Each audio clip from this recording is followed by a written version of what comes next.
Double చేస్తామంటూ కొత్త మోసం. కెమికల్ తో నోట్లను పెంచేస్తామనే ఫేక్ స్టోరీతో భారీ టోక్రా వేశారు ఇద్దరు ఫారినర్స్. 20 లక్షలు కాజేసి పరారు కాగా మియాపూర్ పోలీసులు వారిని అరెస్టు చేశారు. ముందుగా బాధితుడిని టార్గెట్ చేశారు.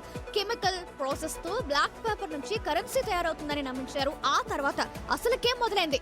పెట్టెలో క్యాష్ పెట్టాలని చెప్పి అందులో వైట్ పేపర్లు, కలర్ ఫోటో కాపీలు పెట్టి సైలెంట్ గా ఎస్కేప్ అయ్యారు.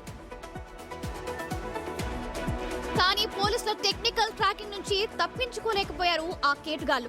మియాపూర్ పోలీసులు CCS nursing team joint operation లో ఇద్దరు నిందితులు దొరికిపోయారు. వారి దగ్గర నుంచి 10 లక్షల నగదు, ఫేక్ 500 రూపాయల నోట్లు, ఫేక్ అమెరికన్ డాలర్ల నోట్లు, కెమికల్స్, యాక్టివేషన్ పౌడర్, నల్ల కాగితాల కట్టలు స్వాధీనం చేసుకున్నారు పోలీసులు. రైట్, ఇదే అంశానికి సంబంధించి మరింత సమాచారం మా ప్రతినిధి సుజాత అందిస్తారు. రైట్ సుజాత, అసలు ఈ కేటుగాలు ఎక్కడి నుంచి వచ్చారు? వీరి వెనక ఎవరైనా పెద్ద అధికారులు ఉన్నారా? దానికి సంబంధించి అప్డేట్స్ ఏంటి?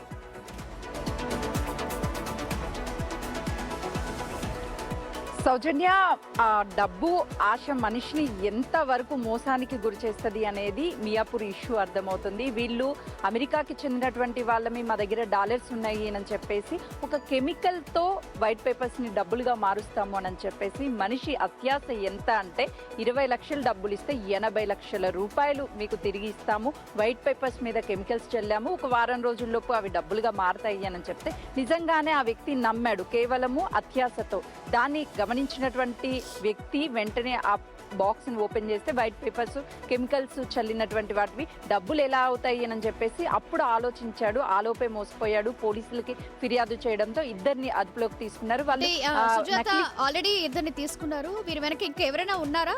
ఈ ముఠా ఇద్దరితోనే ఆగిందా? ఇంకెవరైనా వీరి వెనక ఫేక్ కరెన్సీ నోట్లు ముద్రించే వాళ్ళు ఉన్నారా? వాళ్ళ సంగతి ఏంటి? దానికి సంబంధించి అప్డేట్స్ ఏంటి?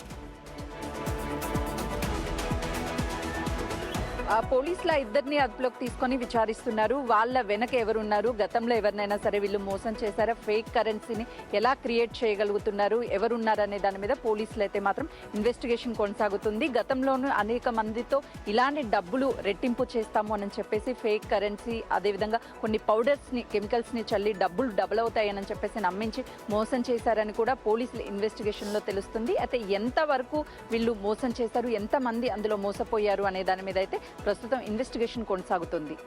Right, thank you Sujatha.